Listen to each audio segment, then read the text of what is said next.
Hey guys, T-Rex here, and here for the final installment. Video number 13 of this hypothetical Nintendo Cinematic Universe that I have thought of. Everyone, we have built up the past episodes of this saga, leading up to this moment right here. If you have not watched my other videos of this particular saga that I've done in the past, you're gonna be pretty confused. So before you watch this video, I would go back through the playlist. I'll leave the playlist in the description, and you guys can go through it, learn the lore of this saga, and then come back to this video. But for those who are already caught up, buckle up because I got quite the story for you to finish this. We left off last time, Galeem and Darkin had merged into one being at the end of the previous installment and became Dharkleem, the master of the light and the darkness. Basically an incredibly overpowered villain that absolutely plowed through the entire Super Smash Bros. And used the 4 subspace particles to spread darkness across the entire multiverse. That is how the previous installment ended. But now we have Super Smash Bros. World of Light and Darkness Part 2, the finale. So let's start with the characters. The only one I have listed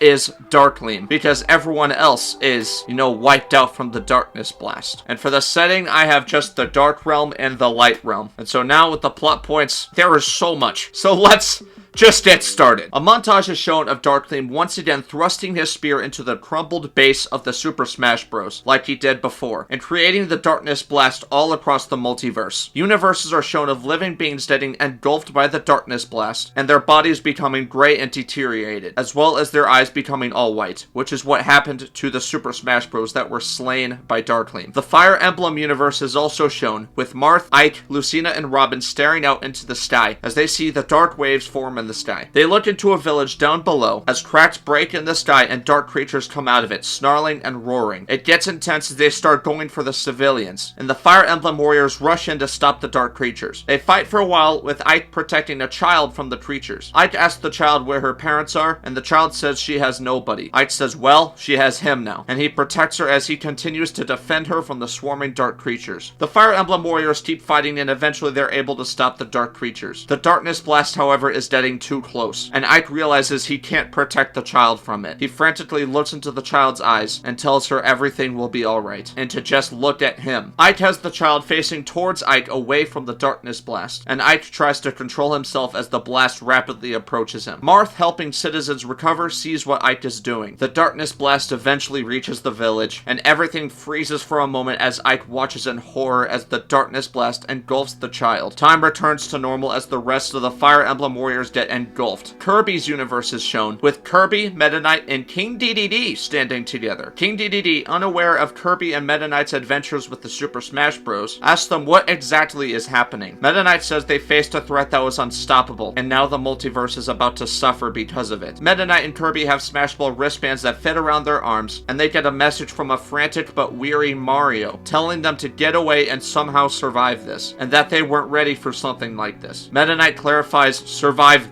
this? Eventually, out of the corner of his eye, Kirby sees an average-sized dark portal appear to the side, and a lone hand troop emerges from it, unaware of Kirby, Meta Knight, and King Dedede. Kirby remembers seeing the hand troops coming from the Dark Realm into the Light Realm during their final battle with the Master Core, and how the darkness they came out of resembles the Darkness Blast approaching their world. Kirby thinks about Mario's words, survive, and determined, Kirby communicates telepathically with Meta Knight and King Dedede because Mewtwo gave him that ability last time. He communicates with Mewtwo's telepathy ability that he has a plan. Kirby dashes towards the hand troop, still unaware as it watches the Darkness Blast approaching. Meta Knight calls out to Kirby, asking what he's doing, when the hand troop finally notices Kirby sprinting towards it. The hand troop grows apprehensive, and Kirby leaps high into the air, activating his inhaling ability. The hand troop strains as the Darkness Blast gets closer. Kirby increases the strength of his inhaling, creating a vortex of wind around his range of inhaling, sucking up numerous things like debris around the hand troop, until finally the hand troop gets sucked into Kirby's body. Meta Knight looks at Kirby frantically. Kirby concentrates, acknowledging that he's never made a transformation like this before, but he has to do it now. He has to survive like Mario said. The Darkness Blast gets too close, and eventually Meta Knight and King Dedede get engulfed by it, suffering the same fate as countless lives across the multiverse. Using his strength, Kirby uses his power to gain the hand troop's abilities, and he himself becomes a hand troop right as the Darkness Blast engulfs Kirby into it. The hand troop floats in the sky in the now engulfed dark universe, and it sees the Dark Realm expanded everywhere around it. Kirby's eyes open up at the center of the palm of the hand troop, revealing that Kirby absorbed the hand troop's powers, and now possesses the hand troop from within, as Meta Knight and King Dedede's bodies collapse onto the darkness-engulfed ground. Kirby's body is in a void, like Kirby within this guy, and he realizes that he's still alive. Kirby, as a hand troop, descends to the ground and approaches Meta Knight and King Dedede's deteriorated bodies. Horrified by their fate, Kirby starts tearing up, mourning them. Dharkleem continues roaring as he releases more of the darkness blast from his subspace particle-infused spear into the multiverse, when the energy of the spear starts to grow unstable. Dharkleem releases the blast, covering the entire multiverse when he continues to see his spear's energy act up. He is curious by this, and the 4 subspace particles forcefully detach themselves from the spear and fly in circles in the air above Dharkleem. Dharkleem grows apprehensive and asks what this is. The particles create a flash, momentarily blinding Dharkleem, and they all scatter in different directions, the same way they scattered from Taboo's homeworld. Subspace portals open up and they go through them, entering different universes. Dharkleem recovers and realizes the subspace particles are gone. Frantic, he closes his eyes, and in an unknown meadow pasture with a bright sky out, Darkin, in his human-like form, opens his eyes. He sees a weakened Galeem in his light ball form, with his light wings being restrained by ropes of pure light. Darkin calmly approaches Galeem as he strains, and Darkin says thanks to Galeem, Darkin finally achieved his dream of covering the multiverse in darkness. Galeem angrily says he never agreed to this, and Darkin says either way, Galeem will be compensated greatly for his troubles, and for the rest of his days he will be able to scour this domain of peace as Darkin continues controlling the power that both of them possess, revealing that Darkin is the one who controls Dharkleem. Galeem tells Darkin he knows that's not what he wants, and by covering the multiverse in darkness, he ended infinite lives and destroyed the very fabric of balance left. Darkin says that Galeem may see balance, but Darkin only sees division. Two sides of a coin are constantly forced to compromise and never live out their full potential. By one side ruling over the other, there can be no conflict, no strife, only one unified mind raising the name of the side that was willing to improve itself, not settle for mediocrity like the light. Galeem continues straining, and Darkin says anyways, that's not what he's here to talk about. Darkin tells Galeem that after he covered the multiverse in darkness with the power of the subspace particles, the particles detached themselves from his spear and scattered across the multiverse. Galeem stops and tells Darkin that by using the particles to such a devastating scale, by wiping out all life in the multiverse, did Darkin really think he'd be able to use them with no consequences? Darkin asks where the particles are, and Galeem asks how he should know. Darkin's the one controlling them, right? When the particles are used to that extent, the particles disperse to different universes at random in order to avoid a catastrophic power burst. Darkin glares at Galeem and says, all of them? He can still sense the presence of the particles, despite Galeem's claims. He will build the foundation of his empire of darkness on Chushin, and find however many subspace particles are scattered across the multiverse. Kirby, as a hand troop, continues floating idly near Meta Knight and King Dedede when he notices a subspace portal opening in the distance. Kirby watches as one of the subspace particles flies out of the portal and lands on the ground several hundred yards from him. Kirby recognizes the portal, but is curious as to why it's here. Dharkleem approaches a vast area of land and gets his pincers of darkness out from his back. He puts out his hands and begins concentrating intensely as dark terrain forms from the ground below at a rapid rate, eventually creating a massive structure resembling a fortress or a castle. He has several hand troops approach him, and he instructs the hand troops that are subspace sensitive to search for the particles across the multiverse. Dharkleem gives them the power to create portals of darkness, the same kinds of portals Master Core made, and the hand troops begin searching for the lost subspace particles. As Kirby continues journeying to the particle that landed on his planet, he eventually sees a portal of darkness open up in front of the particle, and Kirby quickly hides before whoever comes out of it can spot him. Kirby sees two hand troops emerge from the dark portal, and they immediately see the particle in front of them. The hand troops say Lord Dharkleem will be pleased. Kirby is puzzled by the name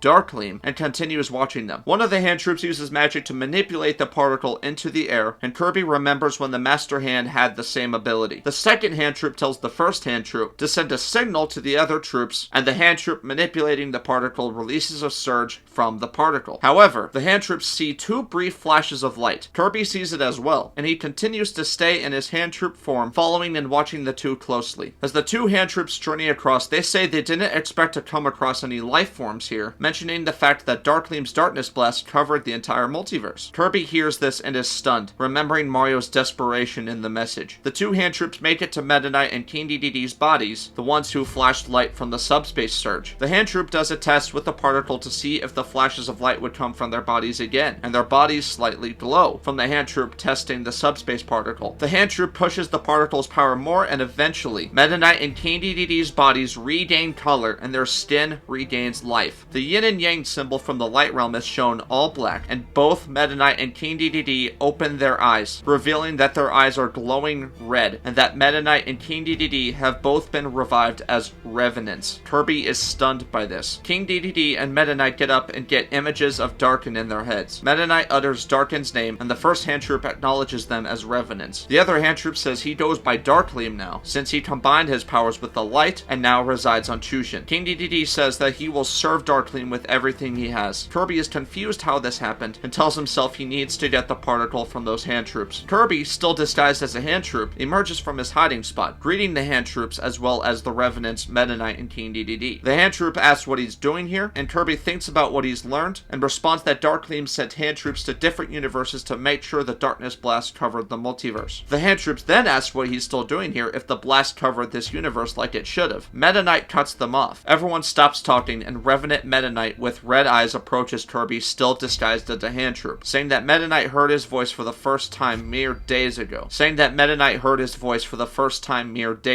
Which is referring to Kirby's voice coming from Mewtwo's telepathy. And now here he is using the same method of communicating with telepathy. Meta Knight says he's never seen him do this kind of transformation, and he's impressed he was able to survive the blast. But he surely shouldn't think that Meta Knight wouldn't figure out who he is. Kirby. Revenant King Dedede readies his massive hammer, and the hand troops grow apprehensive. Kirby's eyes open on the hand troop in an angry way. Kirby says fine. Getting the particle back by force is easier to do anyway. Kirby's hand troop immediately rams a punch, directly hitting Meta Knight and sending him flying 20 feet. One of the hand troops readies subspace energy with the particle, but Kirby is able to avoid the attacks as the hand troop. King Dedede charges at Kirby, but is too slow to keep up with him. Kirby gets to one of the hand troops, snatches it, and faces it towards the other hand troop, firing a lethal dose of subspace energy, killing the hand troop Kirby snatched. Meta Knight uses his stealth and agility to ambush Kirby, hitting Kirby's hand troop several times with his sword as he dashes back and forth. Kirby eventually reads Meta Knight's next attack and counters him, hitting him with a powerful punch with subspace energy. Kirby sees Meta Knight trying to get up and sees that his eyes are flickering red and his normal yellow eyes. Kirby is amazed by this and returns to the fight as the other hand troops keep using subspace energy to kill Kirby. Eventually, Kirby's hand troop and the other hand troop fly at each other with clenched fists, and Kirby pops out of the troop, throwing it off, and Kirby does a front flip with his hammer, spiking the hand troop into the ground. Kirby lands on the hand troop and sees King Dedede preparing to ground pound him. Kirby leaps off the hand troop, and King Dedede unwittingly lands on the hand troop with a rough impact, breaking several bones within the hand troop. Kirby lands on the ground and swings his hammer at the tip of the hand troop's middle finger, breaking and dislocating it with a bone-shattering swing. The hand troop drops the particle, and Kirby gets back in his hand troop, picking up the particle and hitting both King Dedede and Meta Knight with subspace energy. Meta Knight is able to evade the blast, but King Dedede gets caught up in it, crashing into the ground after charging at Kirby again. Meta Knight approaches the second hand troop and watches as Kirby pins King Dedede down to the ground, manipulating the subspace particle after remembering how the particle affected Meta Knight, and eventually the red in King Dedede's eyes goes away, restoring King Dedede. King Dedede gasps, and Meta Knight is stunned by this. King Dedede asks what happened, and Kirby says there's no time to explain, and Kirby and King Dedede now both face Meta Knight. After King Dedede is restored, he suddenly gets a brief, intense headache before he recovers. Meta Knight says fascinating. The particle first brought him and King Dedede back as servants of Dharkleem, but then more of its power returned him to his normal form. Meta Knight sees their subspace portal and says to Kirby to have fun with the particle while he has it, because when he meets Dharkleem on Chushin, Kirby will face a wrath unlike anything he's ever encountered. Kirby glares at him, and Meta Knight says good luck chasing him. He's still a member of the Super Smash Bros, and Kirby in his current form, which is the hand troop form, is not. Meta Knight flies with great speed towards the subspace portal on their world, which is pretty nearby, and with subspace energy restored to the portal, it accepts Meta Knight. Kirby frantically flies after Meta Knight, and Meta Knight goes through the portal with the scanner rejecting Kirby as a hand troop, immediately closing the portal with Meta Knight now in Chushin and leaving both Kirby and King Dedede there. After the subspace energy allows Meta Knight in the portal, Dharkleem senses subspace energy from within Chushin's realm and looks intensely intensely in the direction it came from, asking, "Subspace?" Hand Troop Kirby frantically gets back to the Stanner and once again gets rejected. Kirby releases the Hand Troop and gets accepted by the Stanner. King Dedede asks why they can't just chase Meta Knight like this. Kirby tells him the Hand Troop is their only option that can keep up with Meta Knight, and they need to get it to Chushin somehow. King Dedede says he might have an idea. The identifier stands both Kirby and King Dedede, and Kirby says to override company under Kirby's name, and he and King Dedede are both accepted. King Dedede asks if company includes hand troops, and Kirby says no. The Stanner has no exceptions with hand troops, saying that King Dedede should have seen how much trouble one caused for them a while back. King Dedede also has inhaling powers and sucks in the hand troop, standing in front of the portal. Kirby asks if King Dedede is sure this will work, and King Dedede releases the hand troop at great speed from his mouth, launching him with a star force field around him and successfully getting the hand troop through the subspace portal. King Dedede and Kirby are both ecstatic, and they too rush through the subspace portal, meeting the still passed out hand troop in the destroyed Super Smash Bros. Base. Kirby and King Dedede look around at the devastation and they're both stunned. King Dedede sees the destroyed Smash Ball logo at the entrance and says this is their base. He sucks in the hand troop, takes the particle, and tells King Dedede to stay here. He's going after Meta Knight to try and stop him from getting to Dharkleem. King Dedede nods in approval, and in the next scene he immediately finds the lounge area in the base, carrying a bag of snacks and laughing in amazement. Meta Knight continues flying across Chushin when he eventually sees the massive castle fortress Dharkleem created. He swoops down onto a massive balcony where hand troops and dark creatures grow apprehensive. Meta Knight lands and offers up his hands in surrender, saying he comes in peace. The dark creatures hold off, and Meta Knight says he wishes to speak with Lord Dharkleem. The dark creatures are confused by this. Hand Troop Kirby flies across Chushin to try and follow Meta Knight, and out of the corner of his eye he also sees the fortress, with lightning strikes starting to form in the dark realm all around them. Dharkleem walks to where Meta Knight is, and when they meet, Meta Knight bows before him. Dharkleem is cautious and asks who he is. Meta Knight greets Dharkleem and tells him he was a former member of the Super Smash Bros. And arrived here using one of the portals from their base. Dharkleem understands and remembers the portals, telling Meta Knight he could sense the subspace energy that came from the portal. To clarify, the subspace energy first formed when Meta Knight was accepted into the portal. Using the subspace portal allowed Dharkleem to sense it from where his base was, because they're still in the same realm. Dharkleem asks Meta Knight how he's alive, and Meta Knight says he was brought back to life by the subspace particle to serve him. The mention of the particle piques his interest, and Dharkleem clarifies it. Meta Knight says there were hand troops in his universe that discovered one of the particles that landed in it and used it to bring him back to life. Dharkleem asks where the particle is now, because all Dharkleem has is not an exact radar for the particles, but he can just sense them, if that makes sense. And Meta Knight tells him a warrior by the name of Kirby found a way to survive the Great Darkness Blast as well as disguise himself as a hand troop, and he stole the particle. So now Meta Knight has come here to warn him that if this warrior pursues him, he will bring the particle right to him. Dharkleem observes Meta Knight intensely, concluding that he has been restored as a revenant of darkness with the particle. And Dharkleem says he can sense Meta Knight's loyalty and that it is absolute. Dharkleem says that thanks to this information, it seems that if he gets even one of the particles, he can create a legion of powerful revenants of darkness with the same loyalty quickly. Several hand troops are returning to the fortress after searching different universes for the other particles, and as Kirby gets to the base, he blends in with the other hand troops and infiltrates the base successfully, concealing the subspace energy the best he can of the particle within him. Master Beast and Master Giant are also revealed, returning to the fortress from their dark portals. The hand troops are summoned to a massive great hall by Dharkleem, and he stands before them with Revenant Meta Knight watching each hand troop closely, searching for Kirby. In the bright void, Darkin, still in his human-like form, approaches Dharkleem and tells him it seems they're about to find one of the particles already. Dharkleem is exhausted, and Darkin says he discovered that with the particles, the hand troops found a way to restore the Super Smash Bros.' revenants of darkness and serve Darkin. Dharkleem asks how that's possible, and Darkin suggests it has to do with this balance he preaches so much about, but that either way, his point remains that the side of the coin willing to improve itself will receive all benefits, and the other side will live out its days in suffering and desperation, and the ones desperate to win will always make the most mistakes. They both pause, and Darkin kneels right down next to where the glowing ball representing Dharkleem's core is, and Darkin says they've known each other for centuries, but after all this time, Dharkleem still doesn't want to show him his true form. Dharkleem tells Darkin he'd rather die than show him his true form. Darkin says it may come to that. Darkin stands before everyone and tells the hand troops he has learned information about the subspace particles that would allow subspace energy users to restore the lives lost in the Darkness Blast as members of his dominant legion dedicated to him. The hand troops are amazed amazed, but Dharkleem says, however, he still faces opposition from a lone warrior disguised as a hand troop who stole the subspace particle and seeks to stop this from happening. Kirby freezes in the crowd and sees Meta Knight as he continues watching the crowd of hand troops. Dharkleem says that though he is well aware the warrior and his particle will reveal itself eventually, there are still 3 other particles to find, bringing up the fact he can sense subspace energy somewhere within this realm as well. So for now, he will assist personally in the search for the particles, starting with the universe his old comrade, Master Core, was the former Light Realm representative of.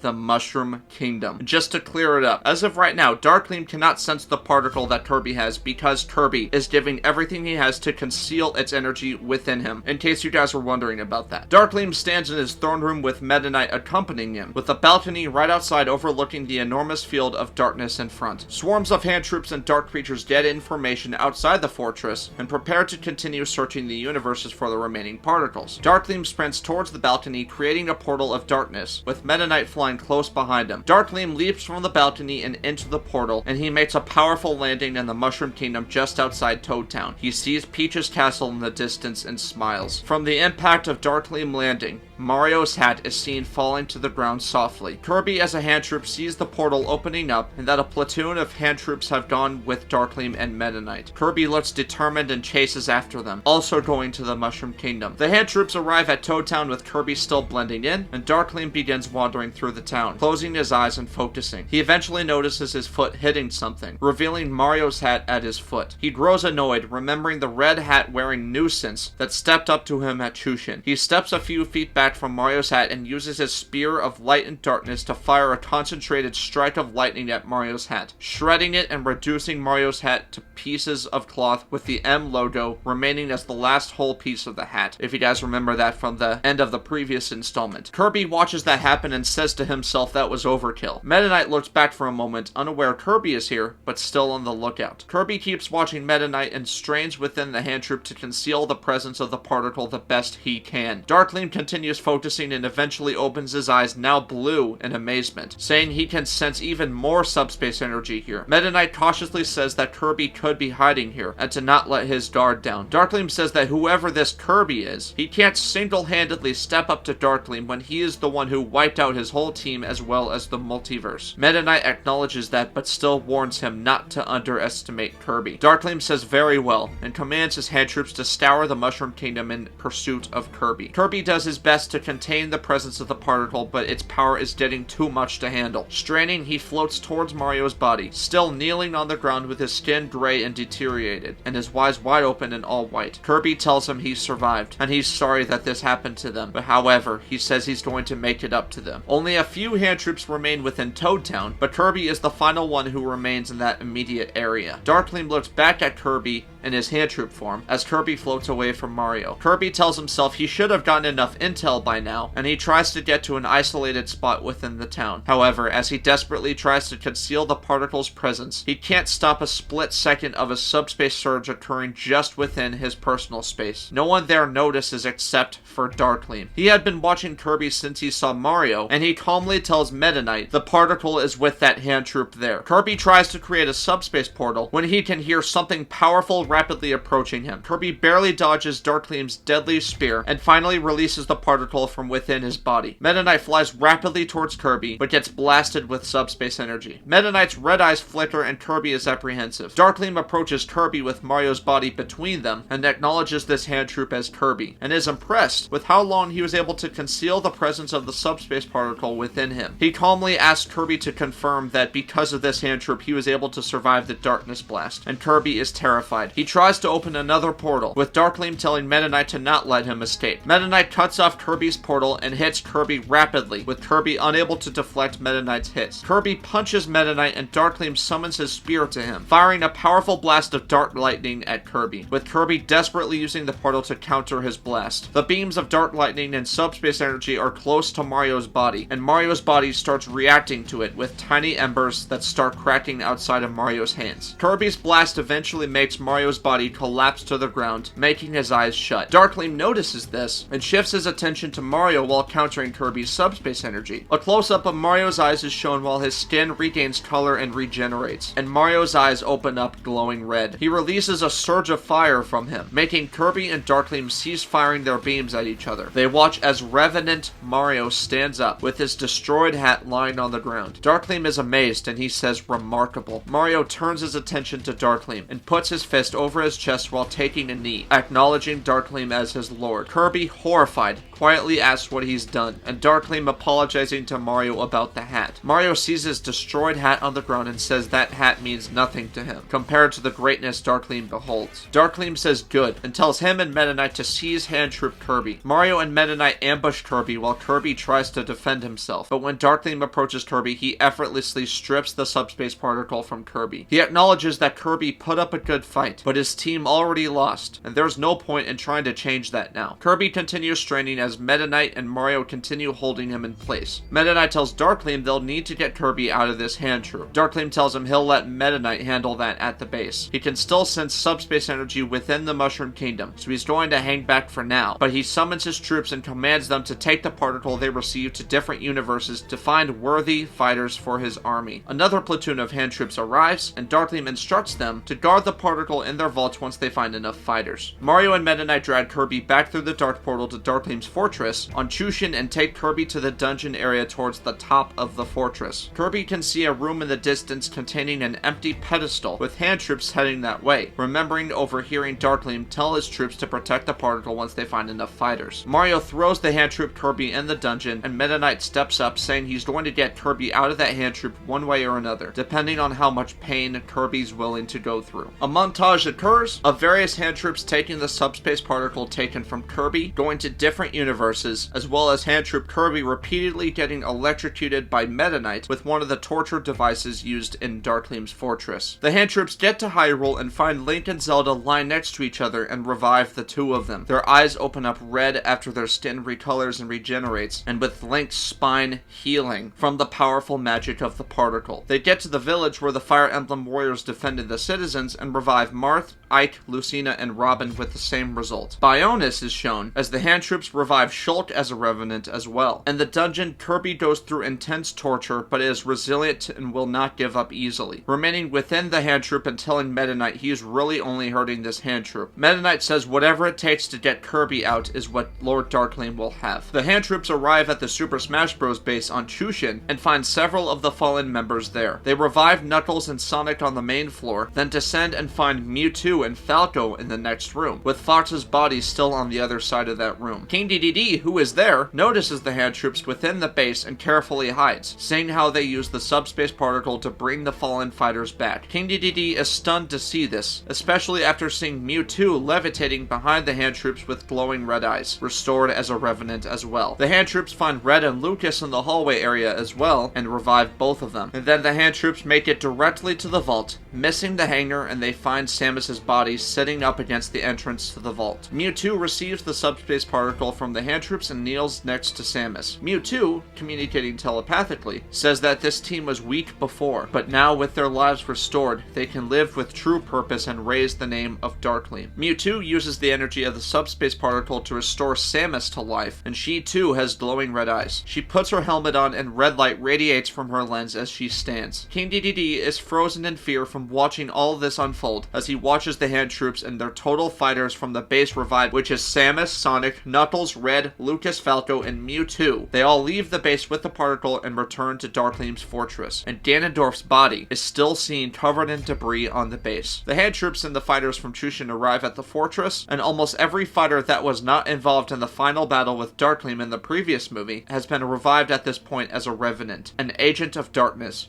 with Link, Zelda, and Bowser leading the revived group and watching them arrive with red eyes. Meta Knight eventually throws Hand Troop Kirby into the cell within the dungeon, unable to get Kirby out of the Hand Troop. Meta Knight acknowledges that Kirby is resilient, but he will break eventually. Besides, they already got the subspace particle from him, so he is no longer a top priority. But regardless, they will pick up where they left off tomorrow, so when he emerges from the Hand Troop, he can be properly executed. Kirby sees Meta Knight's red eyes briefly blink, and before Meta Knight Knight leaves. He says that the hand troops have arrived with the particle and several of the purified Super Smash Bros. Purified, but the Revenants. Kirby is exhausted and collapses to the ground within his cell. He has a window leading outside, and Kirby, straining, floats over to it, looking outside. He sees the Super Smash Bros. In their Revenant forms following the hand troops back to the fortress, seeing their glowing red eyes. Kirby quietly says no and asks himself how he's going to get the particle back. He looks again and sees Revenant Zelda, and that the hand troops leading the Smash Bros. Are manipulating the particle and bringing it back, with Kirby remembering the empty pedestal. Then Kirby gets an idea. As the Revenants get familiar with the fortress, several of them begin regularly patrolling the fortress, including Zelda. Hand Troop Kirby checks outside his cell, which is protected by bars, and sees that the coast is clear. Kirby finally emerges from the hand troop and jumps towards the bar, condensing his body to fit through the bars. Kirby lands outside his cell, back in his form, and he dashes away from the cell with the hand troop still in it. Once he leaves the dungeon area, he carefully maneuvers around the fortress, avoiding the patrolling hand troops and revenants, and he searches for the pedestal, which now contains the first subspace particle. He gets to the entrance of the room, enters, and takes advantage of the several pillars in the room in which he hides behind to avoid the hand troops there. He keeps sneaking around and eventually gets to the top of the pillars, overlooking the subspace particle being held in the pedestal surrounded by hand troops. Meta Knight returns to Kirby's cell, preparing to continue torturing him when he sees the hand troop in the cell starting to stir. Meta Knight asks if he's ready to cooperate this time, and the hand troop mutters, asking what he's talking about and where he is. Meta Knight is stunned and looks back, realizing that Kirby is no longer possessing the hand troop. He flies out of the cell and soars through the halls in hot pursuit of Kirby. Kirby leaps from the pillar and turns into an immensely heavy rock, crashing into the ground next to the particle and creating an impact, knocking a few of the hand troops away. Kirby comes back and sees the particle in the pedestal, saying here goes, then inhaling the particle. Kirby receives great power as his eyes glow golden with a rainbow aura coming from him. Kirby sees 4 holographic squares appear around him, each containing a sword, a hammer, a wand, and a flask. Kirby sees the hand troops all charge at him, and Kirby chooses the wand. An explosion occurs from within the room, sending several of the hand troops flying and crashing through the entrance. Meta Knight flies there at great speed, and Kirby is seen wearing wizard's clothing while wielding a wand. Kirby sees a passed out hand troop on the ground. He spits out the particle next to the troop and inhales the hand troop, now possessing the hand troop. He uses the hand troop's subspace manipulation ability to wield the particle and contain its presence like he did with the other one. Meta Knight frantically searches for Kirby as Kirby busts open a wall to avoid the dark troops on the other side. Kirby soars through the base and finds a hiding spot. The Revenants join Meta Knight and they ask what happened. Meta Knight says Kirby has escaped, and he sees the room now with the once again empty pedestal, saying, and Kirby took back the particle. Meta Knight commands the Revenants to split up throughout the base to look for Kirby. It's likely he possessed another hand troop to get past the commotion. In the Mushroom Kingdom, a hand troop finds Dharkleem and desperately tells him that Kirby escaped and that he took back the particle. Dharkleem looks furious, asking what it just said. Kirby can see Meta Knight racing through the fortress and hides out, waiting for him to pass by. Meta Knight stops near a wall and observes his surroundings. Kirby sees him from around the corner and watches him. Meta Knight, not seeing Kirby, asks if he's truly willing to throw away his life for the subspace particle, knowing the Agents of Darkness will hunt him relentlessly until it is recovered. Meta Knight is cut off when Hand Troop Kirby soars directly into Meta Knight, crashing him into the wall, and Kirby pins Meta Knight to the ground. Meta Knight tries to get free, but Kirby wails on him and his hand form until Meta Knight no longer resists. Kirby apologizes and says he couldn't keep hearing Meta Knight talk like that. Kirby gets out the particle and eases subspace energy from the particle onto Meta Knight. Meta Knight's eyes blink red like before, and eventually his yellow eyes return. Kirby is relieved and helps Meta Knight recover, who has been restored from his revenant form. Meta Knight stands up and gets a brief, intense headache like King Dedede before. It's revealed to be shown as Meta Knight's memories as a revenant as Meta Knight goes through them internally. Meta Knight recovers, out of breath, and Kirby pops out of the hand troop. Meta Knight sees Kirby and is relieved to see him as well. Kirby explains what he did to restore Meta Knight with the particle, and says King Dedede went through the same headache, asking what that was. Meta Knight says he was a revenant, and when Kirby restored him, it must have triggered all the memories that came from that. Kirby asks if Meta Knight remembers his time with Dharkleem, and Meta Knight says he does. That's what the headache was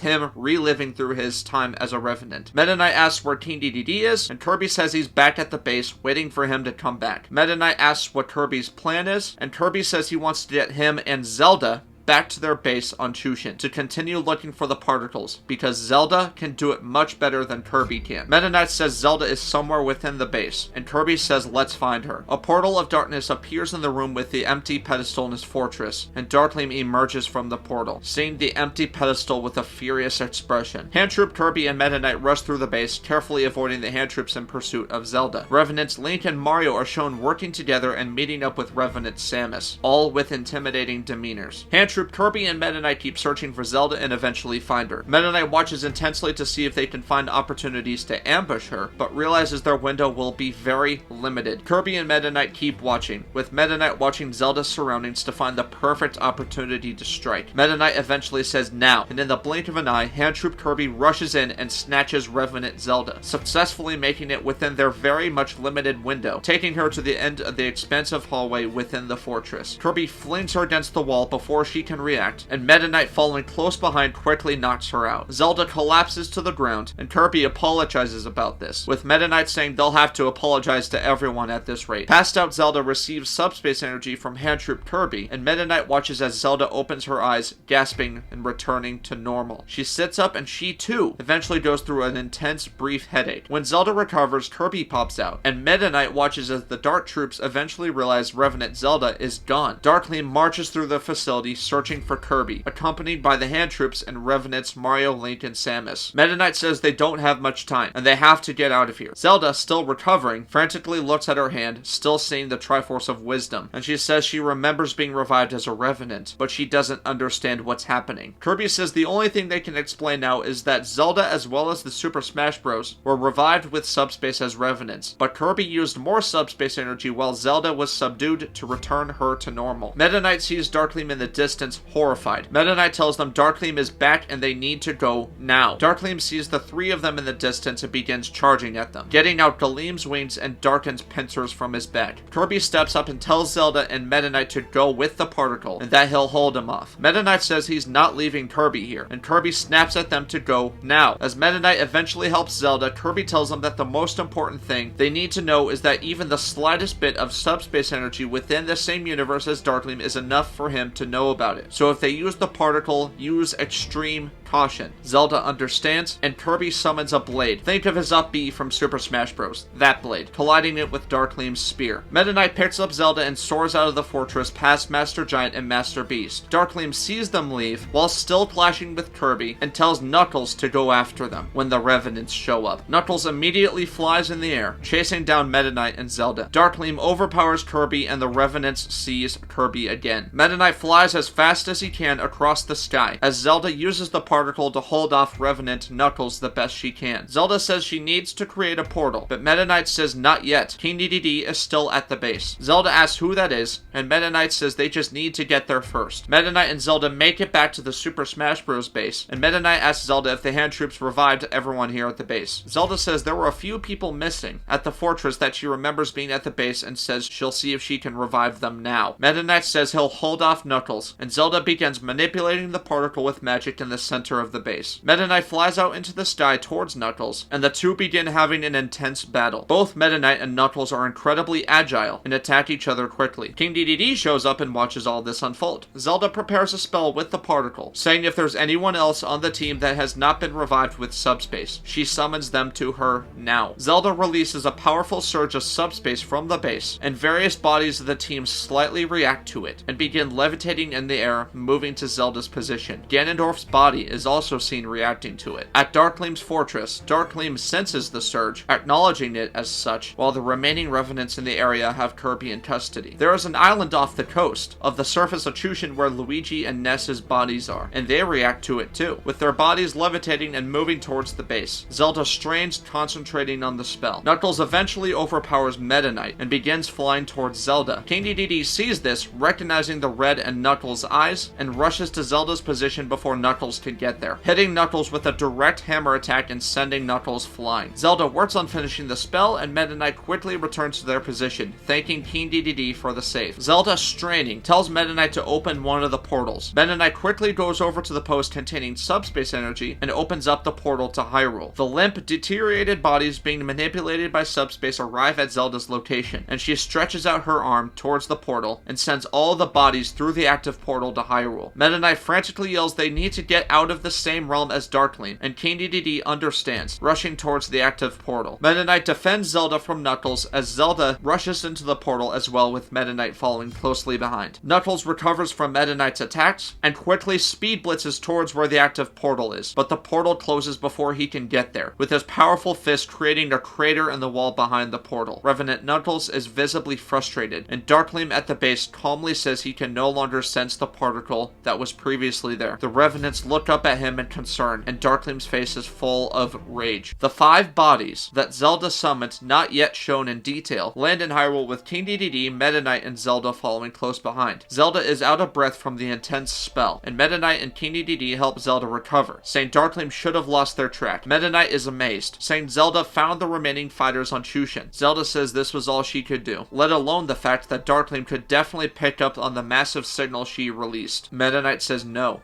This is a groundbreaking step forwards. King Dedede steps up to the fighters and says the hand troops came by to the base while he was there, but they must have been in a hurry because they definitely missed these guys, with the fighters officially revealed as Luigi, Ness, Fox, Captain Falcon, and Ganondorf. Zelda steps up, still manipulating the particle, and Meta Knight tells her not to push herself too hard. Zelda says she's fine, and says once she revives these guys, Meta Knight and King Dedede will have to subdue them quickly. She approaches Luigi's body first, and releases subspace energy onto him. As his eyes open up glowing red, Revenant Luigi can't react before he sees King Dedede's massive hammer hitting him directly in the face and knocking him out instantly. It transitions to Luigi, Fox, and Ness, restored to their normal forms after they recover from their headaches, partly from King Dedede's hammer, when Captain Falcon is restored by Zelda's subspace particle, going through the same headache process. They thank Zelda for restoring them, and Captain Falcon observes where he was pierced by Dharkleem's spear, amazed to see that his body healed from it. And lastly, Zelda approaches Ganondorf's body, and everyone there surrounds his body. Luigi is shown, aware of what Zelda is thinking. Luigi says it's up to Zelda if she wants to revive him or not. Everyone looks at Zelda as she says she watched as Dharkleem made Ganondorf feel useless. Zelda takes a second and she prepares subspace energy, preparing to revive Ganondorf. After he is restored, Ganondorf is seen recovering from his headache, and he looks back at the team in an apprehensive state, all looking at him. Ganondorf realizes where he's been stabbed in his abdomen, and hurriedly checks his wound, stunned to see that the wound is done, then checking his hand to see the Triforce of Power is still there. He looks back at the team and asks how he is alive. Zelda explains how Kirby survived the Darkness Blast, and found out about using subspace energy to bring them back to life. Ganondorf finally notices the darkness all around them, and recognizes Hyrule within it, then looks back at the team asking where Kirby is now. Zelda explains how Kirby stayed behind at Dharkleem's fortress on Chushin, allowing her and Meta Knight to escape and find the remaining fighters on Chushin to bring them here. Ganondorf asks why they're in a different universe, and Zelda says that when Dharkleem introduced himself as a fused being between Galeem and Darkin, he said, with the power of light, he can sense the subspace particles within this realm, so therefore, Dharkleem can only track the subspace particles within the same universe. So by being here, for the time being, Dharkleem doesn't know where they are, or where the subspace particles are if they're not in the same universe as Dharkleem. Luigi asks if Ganondorf is going to help them, and Ganondorf says he will kill Dharkleem for what he did to him, but is willing to admit he won't be able to get to him on his own. Therefore, he is willing to create a temporary alliance. Zelda sighs in relief, and Ganondorf says, however, once this is all over, there's no guarantee he won't kill every last one of them. Zelda says, great, he is a part of the team now. Luigi is flabbergasted by how normally Zelda reacted to that. Kirby is taken to a cell within Dharkleem's fortress that would prevent his tricks from allowing him to free himself. The bars are replaced with a dark electricity barrier, and Dharkleem approaches his cell personally. Dharkleem acknowledges that Kirby's friends have figured out the limits of his subspace sense, considering he can still sense subspace within Chushin, but knows that the particle Kirby stole from them is no longer within this universe. He is doubtful that even Kirby knows where it is now, so he's not going to waste his time asking him, saying how however. He knows that the Super Smash Bros. Plan on bringing their team back together in a meaningless attempt to stop him. Kirby doesn't say a word, and Dharkleem tells him he will deal with his useless subordinates who couldn't do something as simple as defend the particle. And when his team tries to stop Dharkleem, Kirby will watch as he crushes them. Zelda, Luigi, Fox, Captain Falcon, Ness, Meta Knight, King Dedede, and Ganondorf group up in Hyrule Field, and Fox suggests they won't be able to go back to their base for a while, or even use their Smash Ball wristbands to communicate, since it uses subspace energy to do so, with Zelda confirming it, saying not until they have more of the particles or even get the first idea of what they're doing. Ganondorf asks how the particles even got scattered, and Meta Knight says Dharkleem never told him when he was a Revenant, but he assumes it was because he used the particles to create the Darkness Blast, and as a result of the massive energy surge, the particles were forced to scatter across the universes. Luigi says something like that happened with Taboo's people, and Meta Knight says exactly. Zelda says either way, they need to take advantage of the situation and find the particles before Dharkleem. Captain Falcon says with the remaining 3 particles out of God knows how many universes, there's no way they'd be able to find them. Luigi continues, saying considering how many resources Dharkleem has, the Dark Creatures, Hand Troops, Master Beast, and Master Giant, as well as the Revenant Super Smash Bros. Zelda says he doesn't have everyone though. There are still fighters out there that weren't at Dharkleem's fortress, and anyone they can find will make a huge difference. Dharkleem stands in the main hall where the platoon of hand troops that failed to protect the subspace particle in the fortress are summoned. The hand troops tremble in fear as the other hand troops and revenants guard the perimeter of the main hall. Dharkleem begins saying how this platoon of hand troops here had one simple task: to guard the subspace particle upon its return, and they couldn't even do that. He says he created these dark creatures and hand troops to give them their absolute loyalty and devotion, but it seems what he didn't give them was proper follow-through. The hand troop leading them stammers, starting by saying, "Lord Darken." Dharkleem cuts him off, asking,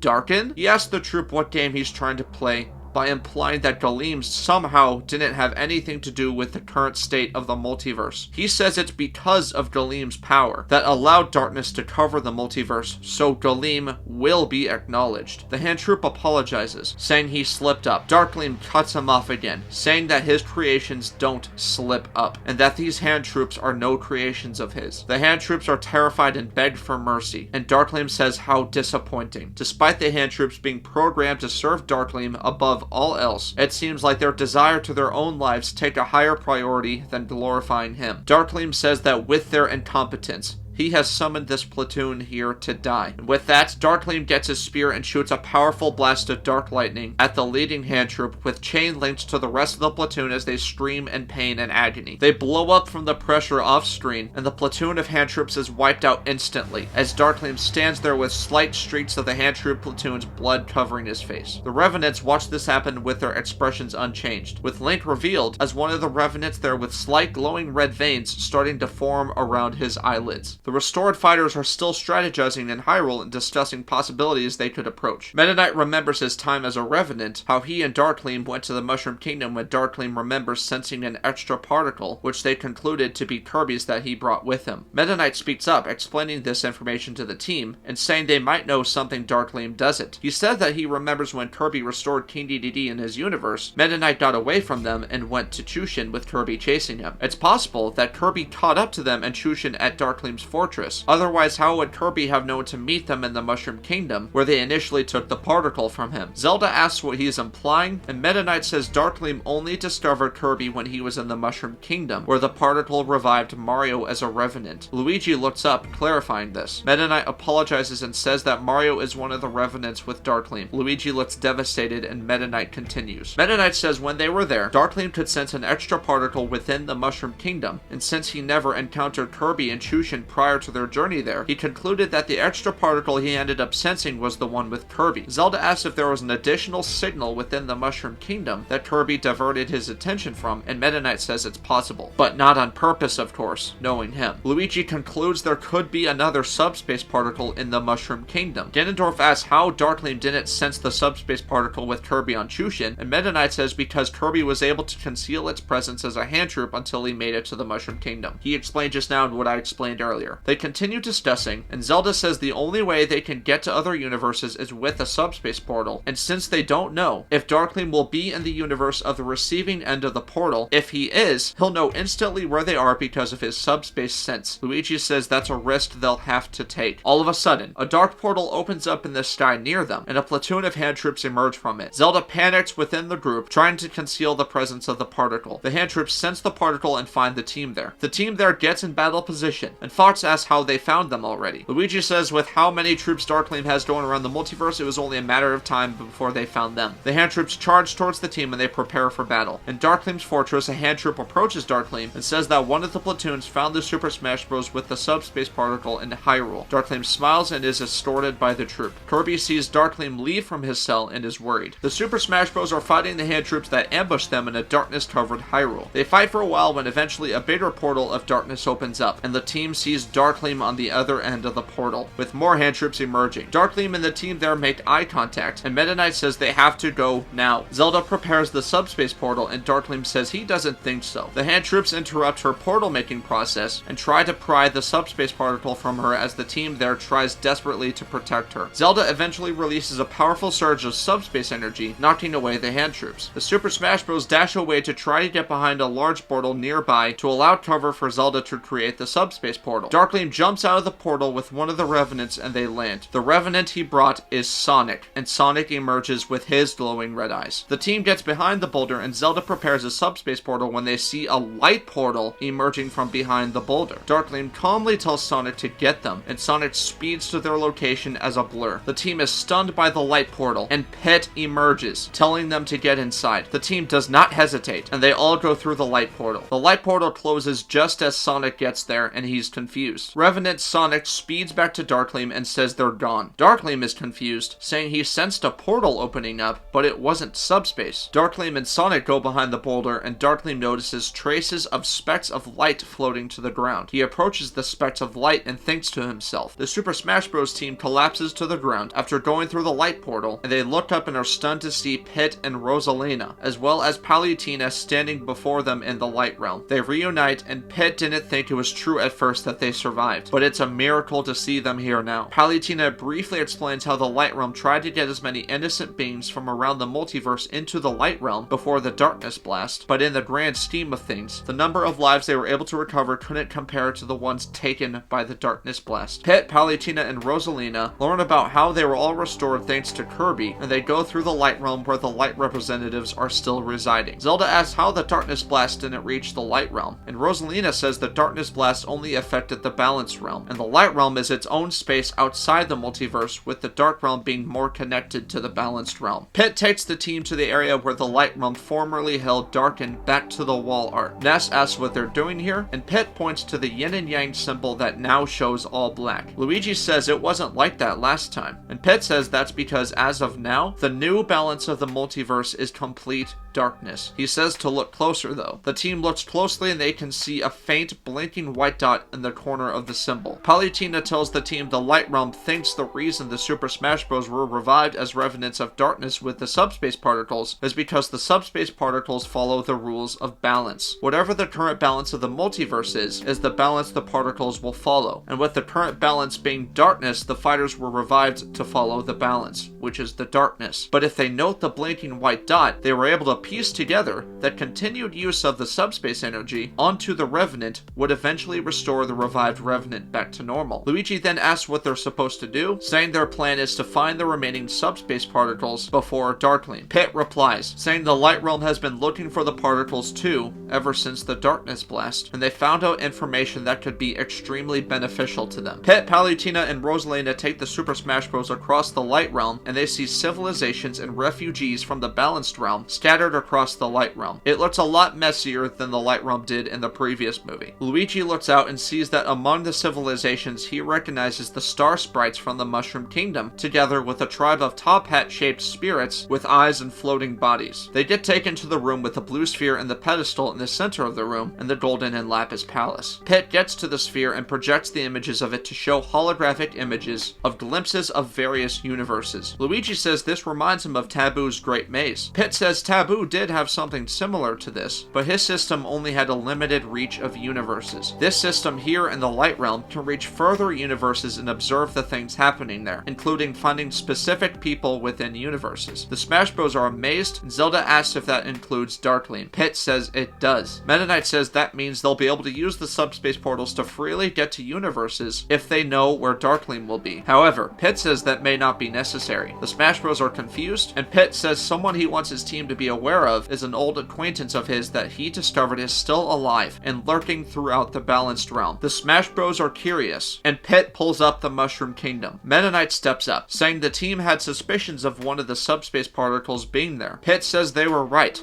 That's where his ally is. Pit shifts the view of the Mushroom Kingdom to where his ally is in a jungle area, and tells the team that this is his old acquaintance, and that she goes by Bayonetta. He says the reason they may not need subspace for cross-universe travel is because she can create portals of darkness, something Dharkleem won't be able to sense or pick up on. King DDD is curious and asks how they were acquainted. Pit hesitates and said they've had good relations and helped each other in the past before, but all they need to know now is to get to her and tell her that he sent them. Fox is curious and asks how she survived the darkness blast, and Pit says it's because she's a being of darkness. Dharkleem stands alone on the balcony of his throne room in his fortress, staring out into the darkness, and watches the periodic flashes of lightning appear in the Dark Realm. In the bright void, Darkin approaches Dharkleem again. Dharkleem says he sees that Darkin lost the particle again. Darkin tells him it seems like he can't trust his subordinates with even the most simple of tasks, saying that even in his likeness with total allegiance, they still fall short under his orders. Darkin says it's ironic that his most dedicated subordinate was the only one not under his mind control, and it wasn't even a being of darkness, mentioning Master Core,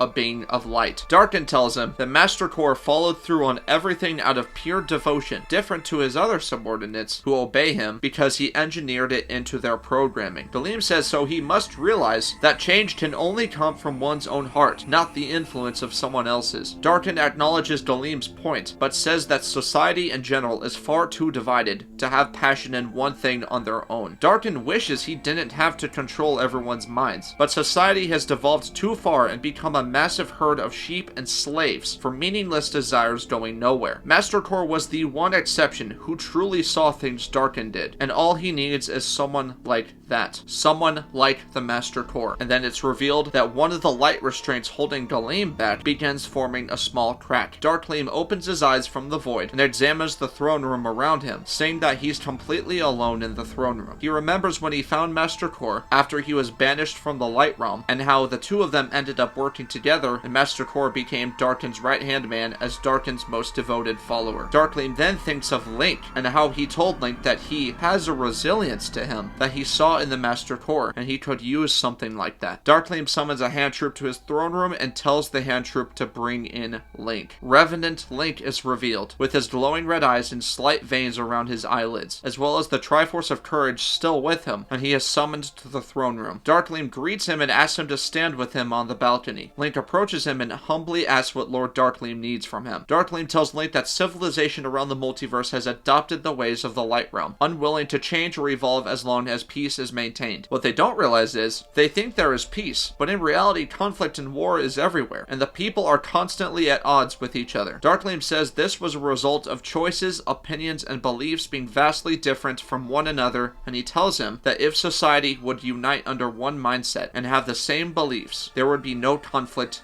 and no strife. Only one purpose, the glory and expansion of the darkness, and the ruler of it all, Dharkleem. Dharkleem asked Link if he wasn't a revenant, if he would have still willingly come to his side. Link assures him that he would follow him no matter what. Dharkleem says he wishes he could believe that, but he tells Link that no one chooses to serve the darkness, and he wouldn't expect anyone in his legion to follow him willingly unless they were mind-controlled like the revenants. Link asks why he says that, and Dharkleem says it's because people fear the darkness, and their natural comfort is the light. Dharkleem tells Link to look out at the vast dark realm in front of him, and Dharkleem tells him that the darkness is every bit as beautiful as the light. He says that people preach balance of light and darkness, but they objectively see the light as good and the darkness as evil. Link keeps looking out and notices the bolts of lightning periodically appearing in the dark realm. He asks Dharkleem about the lightning bolts that are appearing, and Dharkleem chuckles, saying that he's also thought about it. Dharkleem supposes it's the light realm's last desperate effort efforts to restore balance in the multiverse and to restore hope. Dharkleem turns to Link and tells him that people fail to realize that the light is not always good and the darkness is not always evil. The light settles for mediocrity as long as peace is maintained, no matter who suffers in the process. The darkness seeks to bring change and equality among everyone. He says that only one other being has truly seen this the same as him: